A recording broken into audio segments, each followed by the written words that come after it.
സംസ്ഥാനത്തെ സാമൂഹ്യ സുരക്ഷാ ക്ഷേമനിധി പെൻഷൻ ഗുണഭോക്താക്കൾക്ക് സന്തോഷ വാർത്ത.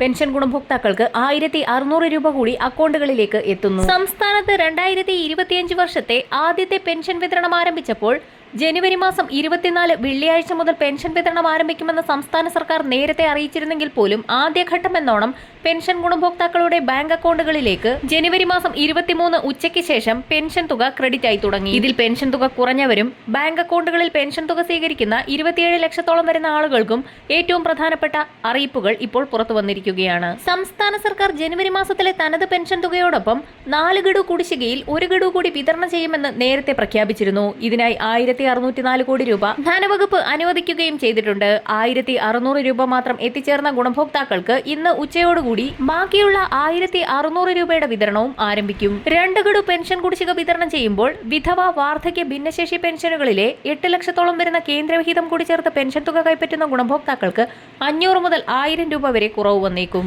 ഇതോടൊപ്പം തന്നെ SBI അക്കൗണ്ടുകളിൽ പെൻഷൻ തുക സ്വീകരിക്കുന്ന ഗുണഭോക്താക്കൾ ശ്രദ്ധിക്കുക.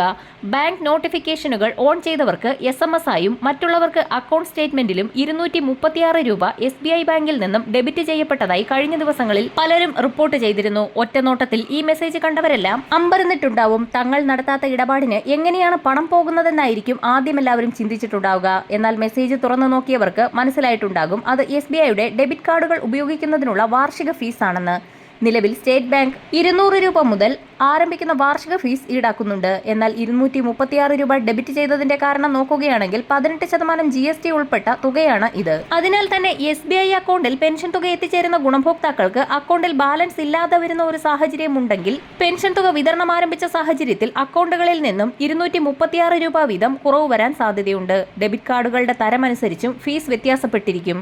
സാധാരണ കാർഡുകളുടെ മിനിമം ചാർജ് 200 രൂപയും GSTയുമാണ്. ഇതോടൊപ്പം തന്നെ മിനിമം ബാലൻസ് അക്കൗണ്ടുകളിൽ 1000 രൂപ വീതം ഇല്ലാത്ത ഗുണഭോക്താക്കൾക്കും 1000 രൂപ കുറവ് വരാൻ സാധ്യതയുണ്ട്. അതിനാൽ തന്നെ ഗുണഭോക്താക്കൾ ഈ കാര്യങ്ങൾ പ്രത്യേകം ശ്രദ്ധിക്കുക. വരും മണിക്കൂറുകളിലെ പെൻഷൻ അറിയിപ്പുകൾക്കും മറ്റ് സർക്കാർ അറിയിപ്പുകൾക്കുമായി ചാനൽ സബ്സ്ക്രൈബ് ചെയ്യാൻ മറക്കാതിരിക്കുക.